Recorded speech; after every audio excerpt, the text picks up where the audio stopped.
नमस्कार. सकाळचा नाश्ता असो किंवा संध्याकाळची छोटी भूक असो, नेहमीचे तेच ते पदार्थ खाऊन कंटाळा आला असेल तर एकदा अशा पद्धतीने हे रव्याचे अप्पे बनवून बघा. अतिशय चविष्ट आणि मऊ लुसलुशीत आणि अगदी खुसखुशीत असे हे अप्पे तयार होतात. गोडाचे अप्पे बनवण्यासाठी इथे आपण एका पातेल्यामध्ये 1 वाटी रव्याचा वापर करणार आहोत. त्याच वाटीने आपण इथे 1 वाटी दुधाचा वापर करणार आहोत. दुधाऐवजी 1 वाटी तुम्ही पाण्याचा सुद्धा वापर करू शकता. इथे आपण दुधाचा वापर केलेला आहे. इथे आपण आता रव्यामध्ये दूध व्यवस्थित असं मिक्स करून घेणार आहोत आणि गुठळ्या सर्व मोडून घेणार आहोत.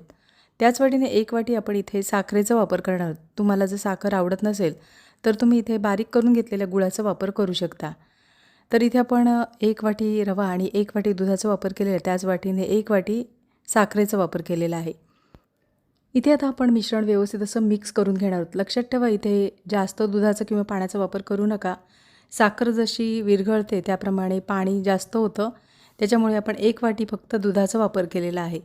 तर इथे पाहू शकता आपण जसं मिश्रण व्यवस्थित असं ढवळून घेतलेलं आहे त्याप्रमाणे साखर विरघळलेली आहे आणि मिश्रण साधारण पातळ झालेलं आहे. त्याच्यामुळे इथे दुधाचा किंवा पाण्याचा जास्त वापर न करता साखर विरघळल्यानंतर ते मिश्रण पातळ होतं. त्याच्यामुळे मिश्रणामध्ये लागेल तेवढंच दुधाचा किंवा पाण्याचा वापर करायचा आहे. साखर ही तुम्ही तुमच्या आवडीनुसार वापरू शकता. इथे आपण 1 वाटी साखरेचा वापर केलेला आहे. आता हे मिश्रण आपण 1 तासासाठी झाकून ठेवणार आहोत. दूध आपण रूम टेम्परेचरवरचं घेतलेलं आहे, म्हणजे जास्त थंड पण नाही आणि गरमसुद्धा घेतलेला नाही आहे.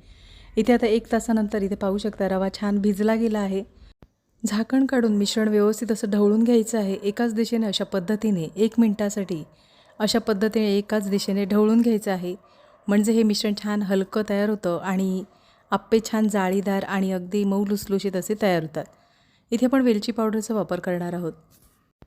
1 चिमूटभर आपण इथे खायच्या सोड्याचा वापर करणार आहोत. अगदी 1 चिमूटभरच खायचा सोडा वापरणार आहोत. वेलची आणि खायचा सोडा व्यवस्थित असं मिश्रणामध्ये मिक्स करून घेणार आहोत. सकाळच्या नाश्त्यासाठी किंवा सणासुदीच्या दिवसांमध्ये अशा पद्धतीने हे गोडाचे अप्पे नैवेद्यासाठी सुद्धा दाखवू शकता. अतिशय चविष्ट आणि अगदी मऊ लुसलुशीत खुसखुशीत असे हे अप्पे तयार होतात. इथे आता मिश्रण तयार करून झालेलं आहे. अप्पे पात्र गरम करायला ठेवलेलं आहे. त्याच्यामध्ये आपण तुपाचा वापर करणार आहोत. इथे तुम्हाला तूप आवडत नसेल तर तुम्ही इथे तेलाचा सुद्धा वापर करू शकता.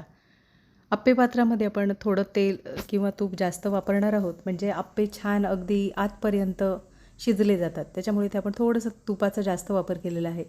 तुम्हाला तूप जास्त वापरायचं नसेल तर तुम्ही कमी तुपामध्ये सुद्धा हे अप्पे बनवू शकता. तूप किंवा तेल जास्त वापरल्यामुळे अप्पे छान आतपर्यंत शिजले जातात आणि अगदी मऊ लुसलुशीत आणि खुसखुशीत असे तयार होतात. त्याच्यामुळे इथे मी थोडंसं तूप जास्त वापरलेलं आहे. गॅसची फ्लेम स्लो ठेवून 1 मिनिटासाठी इथे आपण झाकण ठेवून एक वाफ येऊ द्यायची आहे. तर इथे 1 मिनिट झालेलं आहे. अप्पे छान पाहू शकता छान फुलले आहेत. गॅसची फ्लेम स्लो ठेवूनच आपल्याला हे अप्पे छान तळून घ्यायचे आहेत, कारण मोठ्या गॅसवर जर हे अप्पे तुम्ही तळलेत तर आतपर्यंत शिजणार नाही, म्हणजे वरून करपतील आणि आतमध्ये कच्चे राहतील. त्याच्यामुळे गॅसची फ्लेम स्लो ठेवूनच आपल्याला अप्पे छान बदामी रंगावर तळून घ्यायचे आहेत. तर इथे पाहू शकता अप्पे छान तळून झालेले आहेत. अप्पे तळून झाल्यानंतर अप्पे पात्रावरच ठेवून द्यायचं आहे, म्हणजे जास्तीचं जे तेल किंवा तूप असेल ते निथळलं जातं. तर इथे अप्पे छान बदामी रंगावर तळून झालेले आहेत. एका डिशमध्ये आपण काढून घेणार आहोत. इथे मी साखरेचा वापर केल्यामुळे अप्प्यांना रंग छान बदामी कलर आलेला आहे. साखरेऐवजी गुळाचा वापर केल्यामुळे अप्पे थोडे लालसर होतात. तर इथे आपण साखरेमुळे हे अप्पे आहेत ते बदामी रंगाचे झालेले आहेत. तर अप्पे छान तळून झाल्यानंतर एका डिशमध्ये काढून घेतलेले आहेत. अशाच पद्धतीने शिल्लक राहिलेल्या पिठाचे आपण अप्पे बनवून घेणार आहोत. हे अप्पे तुम्ही मुलांच्या टिफिनमध्ये सुद्धा देऊ शकता.